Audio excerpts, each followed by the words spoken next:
Con la deuda, una deuda que preocupa, una deuda que ahoga y una deuda que además se viene aún con números mucho más complicados. Todo lo que tenés que conocer con datos exclusivos de Julia Estrada. Gracias, Lu. Como decía más temprano, en este enero estamos haciendo un balance económico del año que ya pasó, que fue 2018, y llega el balance de la deuda externa. Estos son datos del Instituto de Trabajo y Economía Germán Abdala, a quien le agradecemos habernos dado en exclusiva el informe que reúne, totaliza básicamente todo lo que se emitió en materia de deuda, ya sea en moneda extranjera, fundamentalmente dólares, como en pesos, ya sea en instrumento bono, que tiene una duración mayor a un año, como en letras, en letes y otros instrumentos también, y además lo que se emitió con el Fondo Monetario Internacional, es decir, tenemos a esta altura una gran cantidad de instrumentos que se han puesto en juego. De hecho, hasta el momento no teníamos deuda con organismos multilaterales de crédito y por primera vez en 2018, después de aquel desendeudamiento en el año 2006, volvemos a deberle plata al Fondo Monetario Internacional.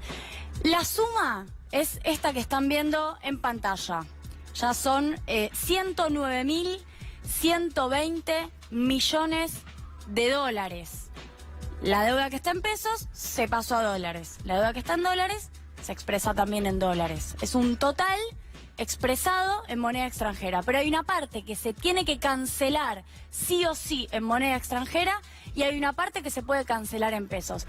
¿Cuál es el kit de la cuestión del endeudamiento durante el gobierno de Cambiemos? En primer lugar, su velocidad. Ahora vamos a hablar de su velocidad, de su ritmo, de su vertiginosidad, comparable, pero ganándole a la convertibilidad, al periodo que va desde el 91 hasta el 2001. Ya le ganó al endeudamiento de la dictadura, ni hablar que, comparado con el gobierno anterior, fue un gobierno que se endeudó respecto del desendeudamiento, pero además le ganó a la década de los 90. Esa es una primera variable, la velocidad del endeudamiento. Y la segunda variable, que es la que es difícil de explicar, que del otro lado yo sé que quizás es abstracto, pero hay que empezar a entenderlo, tiene que ver con la composición de esa deuda. Hay deuda más pagable y hay deuda menos o más difícilmente pagable. ¿Cuál es la deuda más pagable? La que uno le debe, la que el Estado le debe a los residentes, es decir, a los que están en Argentina, por decirlo de alguna manera, no a los que están en el exterior, y a los que les debe en pesos, en moneda nacional, en moneda local. Por eso, cuando discutimos la deuda con la ANSES y con el Banco Central, uno en última instancia dice mejor deberle a esos organismos, sin perjudicar las finanzas de esos organismos desde ya, que deberle en dólares a un extranjero. ¿Qué es lo que hizo el gobierno de Cambiemos? Cambió esa composición. Hoy estamos hablando de casi el 80% del endeudamiento a no residentes y en moneda extranjera. Es decir, el más difícil de pagar. Cuando durante el gobierno anterior no solo se redujo la cantidad de plata que debíamos, sino que la composición era distinta. Debíamos un porcentaje más chico a los que era más difícil pagarle, a los que están afuera de la Argentina, de los que había que pagarle en moneda extranjera, e incluso con otra jurisdicción. Por eso el tema de los fondos buitre, la jurisdicción no era nacional, era en Nueva York el juzgado de Griesa, y le debíamos gran parte de la plata, por ejemplo, a organismos descentralizados del Estado. Estamos hablando del Banco Central y del ANSES, lo cual había generado una gran cantidad de críticas respecto de esa política que tuvo el gobierno anterior de deber plata en pesos y organismos descentralizados. Habiendo hecho énfasis en estas dos variables, sigamos con la placa que viene. Este es el total emitido en 2018. Y yo la quiero repasar los 3 años, ¿no? Porque ya podemos hacer un balance de los 3 años. En 2016 se emitieron 65.622 millones de dólares. Ya con este año, olvídense de las otras dos barras, Bloomberg sacó una nota diciendo que Caputo era el campeón del endeudamiento. Solo con este total, 65.000 millones de dólares. O sea, imagínense lo campeón que fue luego endeudándose todavía más. El 60% de esta deuda nominada en dólares, es decir, hay que devolverla en dólares en un país que no fabrica dólares como sí lo hace Estados Unidos y en un país cuyos dólares cada vez son más escasos porque tenemos agujero en la balanza comercial y además tenemos fuga de dólares. Entonces estamos complicados para devolver esta plata porque los dólares no los tenemos, los pesos sí. 94.738 millones de dólares se tomaron en 2017 el 64% en dólares. Seguimos con un endeudamiento, ¿cómo le podemos decir? De mala calidad, un endeudamiento difícil de devolver.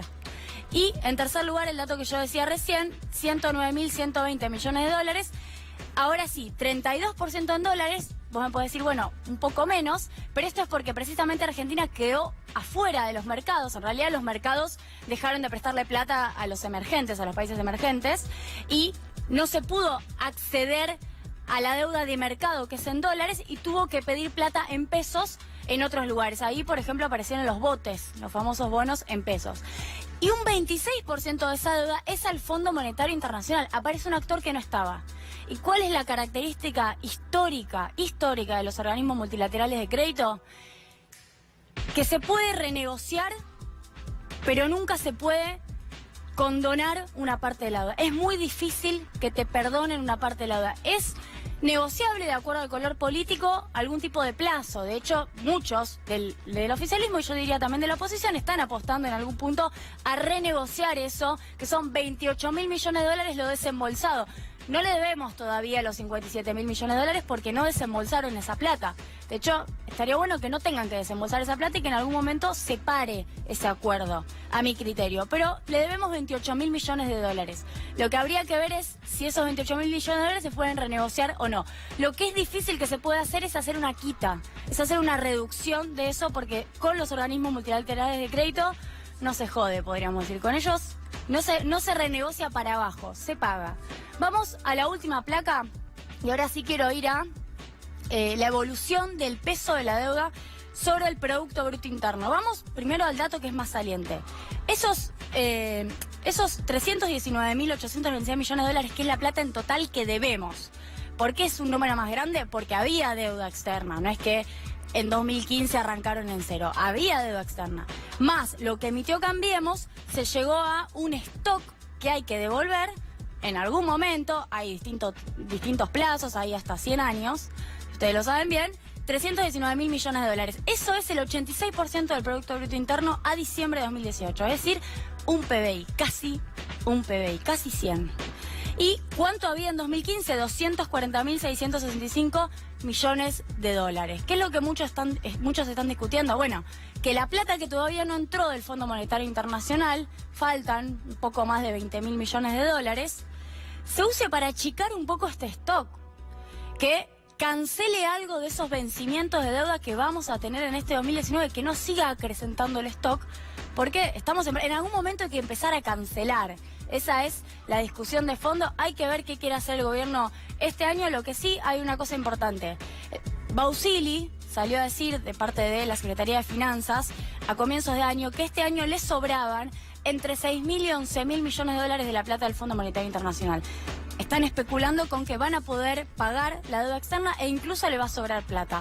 Dijeron que iban a vender esos dólares al mercado para poder abastecer, alimentar la demanda de dólares. Y si esos dólares en realidad se utilizan para cancelar deuda, eso es algo que también se está discutiendo. Si se puede utilizar la plata del Fondo Monetario Internacional para cancelar deuda y no para seguir debiendo.